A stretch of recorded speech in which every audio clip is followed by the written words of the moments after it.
Hello everyone, welcome back to Thripticon. Today we're going to talk about Antonio Cocchi, who was an 18th century vegetarian. Who was Antonio Cocchi? He was born in 1695 in Benevento, in Italy. Who was he? He was a physician, writer, classicist, and also a vegetarian. He wrote on various subjects, from vegetarianism, which that word didn't exist at that time, so he talked about the Pythagorean diet or Pythagorean food.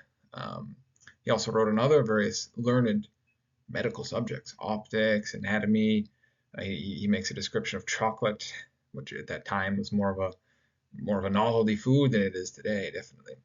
He was also a member of the Accademia della Crusca and a Mason, so he was active in these kind of academies and secret societies. And he died in 1758 in Florence. So he writes this treatise on Pythagorean food, which is a learned defense of Pythagoras and the abstinence from animal foods that he recommends.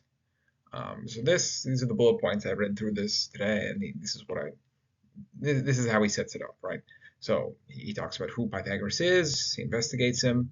He defines what he means by Pythagorean diet, which is just sort of tender vegetables, fruits, grains, but he also includes dairy products and honey.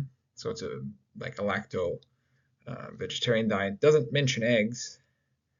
Eggs are not mentioned. And then he talks about the objective, the goal of this type of diet, which is health. So he talks about the idea of balance.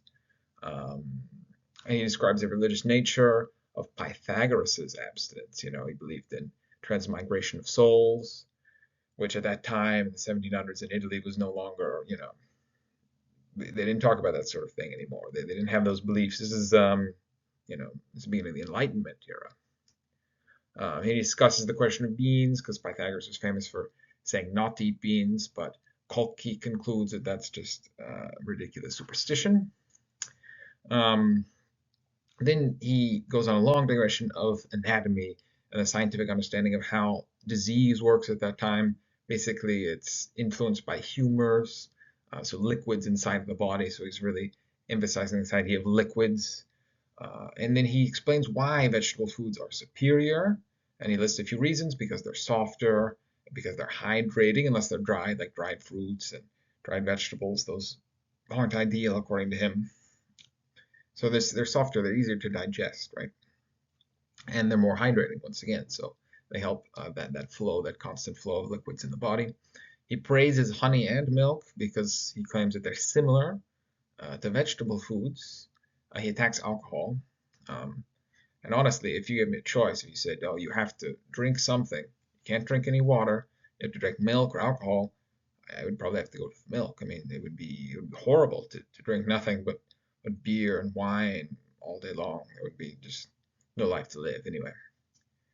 He also praises fruit juices, especially citrus, for their curative qualities. I mean, you got to think at that time people were suffering from scurvy. They would take that orange juice, they would bounce right back. And he is against oils. He's saying oils should be used in moderation. And he calls them, basically they clog you around. They clog you up, I put a quote there, molto pronto ad acquistare dannoso rancore nel canale dell'alimentazione. He's saying, so they're very easy to get clogged up uh, inside, inside your vessels. Um, so he praises the milk diet, what he calls the milk and vegetable diet, for its success in England, which figures like I believe Thomas Tryon or George Cheney. Actually, it was George Cheney who put that into effect in England and showed how it helped people out. And a description of the negative effects of eliminating plant foods. So he's saying, if you cut these foods out, bad things happen. And then he proposes plants as a cure for scurvy and elephantiasis. Um, as far as I understand, it is a cure for scurvy, not for elephantiasis. But anyway, Antonio Cocchi was one of the first people to claim that scurvy can be cured by diet, to realize that. He even claims that the vegetable diet can be tasty. Your taste buds habituate, they get used to it. He said, it's like a common superstition, but people fear losing strength. Often the opposite happens. Many great athletes follow this type of diet. And then he cites many ancient Greek and Roman authors. people who followed meatless diets or ate very, very little meat, such as Antonius Musa, who was a physician who cured a Roman emperor by giving him lettuce, and also he was an enthusiast for ice baths. Anyway, he concludes, Cocchi concludes that thus the people of today, that is in the 1700s, should adopt Pythagorean foods into their diet, vegetable foods, for better health. That is his conclusion. So here's the book here. It's a text written in Tuscan, and you got a picture. It's for a Florentine audience. So people in Florence at that time, other physicians, other doctors. And it's a persuasive text. He's trying to persuade people, hey, Pythagoras got it right. These ancient Romans got it right. Now I'm showing you modern medicine even justifies what they knew. So you got to try this. And then he defines what he means by Pythagorean food, which he calls sort of Pythagorean victuals. He uses this word victo from victus, sort of victuals, victuals, Pythagorean victuals. Basically saying tender vegetables, fresh vegetables. That's what it is. That's all it's about. And then excluding these animal foods, right? So you should eat these roots and leaves and flowers and fruits and seeds. That's what you should be eating and be abstaining from the animal foods. And then he permits milk and honey. And then he's saying the principal aim of this, the principal aim is health. This is a health promoting diet. So there's some key takeaways. So I ask myself, why does he insist that dairy is healthy? You got to put yourself in that context. The world was very different in the 1700s, right? There wasn't clean water to drink. People died from drinking polluted water. So people were either drinking beer or they were drinking milk. You know what I mean? And it's better to drink milk than beer. And people had dietary deficiencies. And milk has various vitamins and things that might help them out. So he's considering milk as kind of like a pre-digested vegetable juice. So the cow kind of pre-digests these vegetables, and people can drink it. So that's makes sense why he justifies the use of milk. So as I said earlier, Cocchi was one of the first people to connect scurvy to a lack of plant foods. Right?